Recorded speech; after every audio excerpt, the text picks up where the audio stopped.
Okay, so before this video even begins, I just want to express that this video is not for professional level players. This is more for beginners and intermediate players that are still struggling with Dawn of War. With that out of the way, let's get into the video. Welcome back guys to some more Dawn of War 3 where I've got something different today. So as you can already tell by the title, it's about doctrines and abilities. So a lot of the time I'm seeing in matches where people just aren't using doctrines right, they're not using them at all, or people may need some kind of help putting together little tactics to use for their doctrines.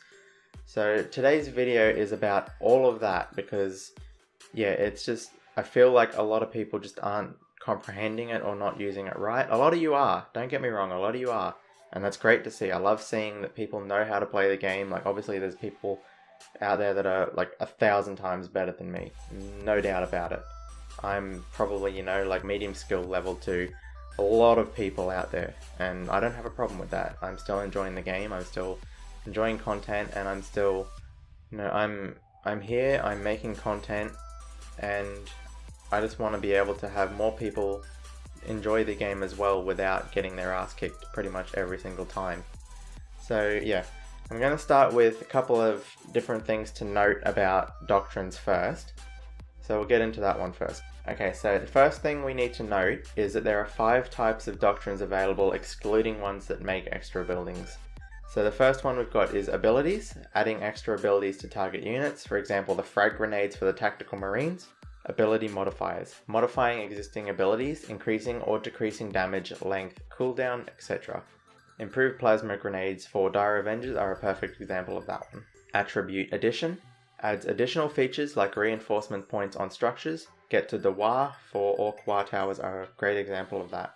Buffs, increasing unit stats like damage, health, shields, vision and speed. A great example is Tireless for the Space Marines. Conditional buffs, same as buffs but with specific conditions like stealth cover or use of abilities.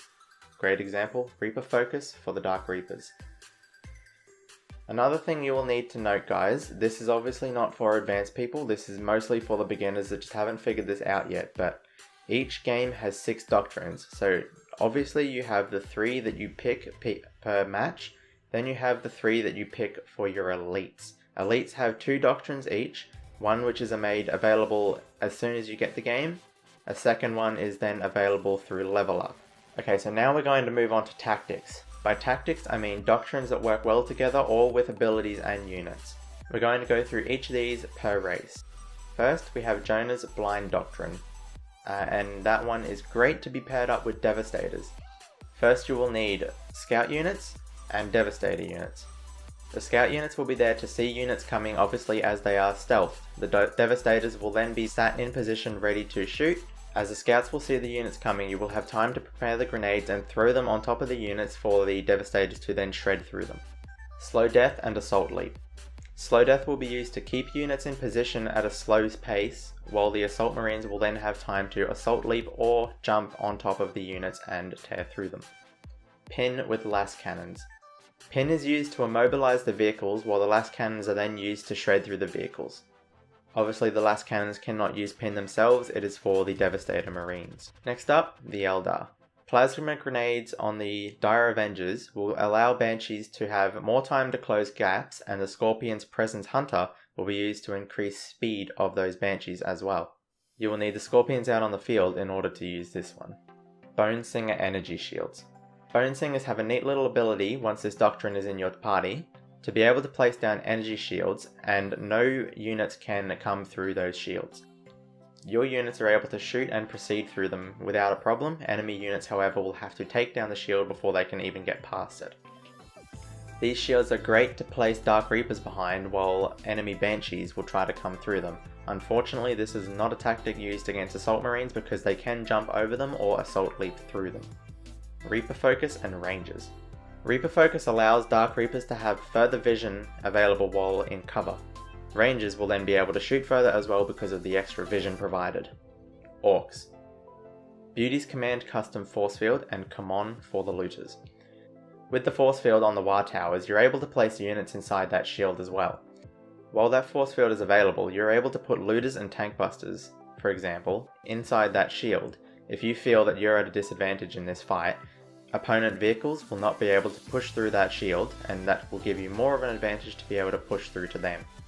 Should you have melee units heading towards you in that same time and you know that they will be able to take out or distract your units, you will then have the knobs there to taunt those units, giving your units more time to push through the vehicle armor or extra units on your opponent's side of the field. Truck Suicide Bomber and basically everything DPS. The Suicide Bomber is used to stun units while the rest of your units are able to get in range and take that unit down. Big Mech Wazmucker and Healing Scrap. Early game without many Wa towers, you don't have much scrap available, so units tend to go into the battle as level 1 units. Once Wazmucker is out on the field, you can drop his orbital scrap. He can make it into a turret, but you can also use that scrap to heal your units with healing scrap. You may even get some more if you break opponents' buildings early on, providing extra scrap for your team. Okay, so now that we got the fancy stuff out of the way, I want to give you some personal favourite doctrines of mine, because a lot of people have asked me what particular doctrines I prefer to use myself. You do only have a short period of time before jumping into a match, so I suggest before actually queuing up for a match, think about different tactics you want to try and use against different races. All of those tactics above are obviously situational and they will not be used for the entire match. That's why you will need other doctrines as well to try and ensure a win for yourself. So going through the Space Marines first, I personally like Tireless, Slow Death, Assault Leap, Invigorating Slam, and the Ablative Armor Predator.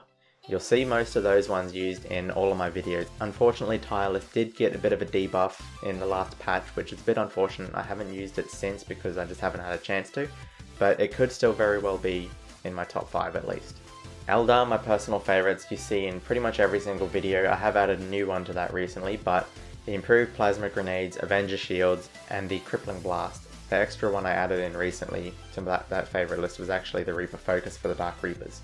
Orcs, my personal favourites are Healing Scrap, Stuck In, Thump from the Sky, and one that I don't have yet but I have seen in a lot of videos for Orc players that I really would like to get soon, is Get to the Wa. It's kind of another version of Healing Scrap where it allows you to reinforce your units at Wa towers instead of just the scrap. So yeah, I hope to get that one soon enough, but again I don't really play a whole lot of Orc, so it's not really necessary to me at this point. Anyway guys, I hope you enjoyed that little video and maybe some of these tactics will help you out in further games. If they do help you out, let me know because I'd love to hear it. And if you have other people in matches that you see not using doctrines or not using them correctly, just, you know, if you want, send them over to this video and it may help them out as well. Anyway guys, I'm out of here. Thank you very much for watching. If you haven't already, make sure to like and subscribe because it all helps to continue growing this channel. I will see you guys next time.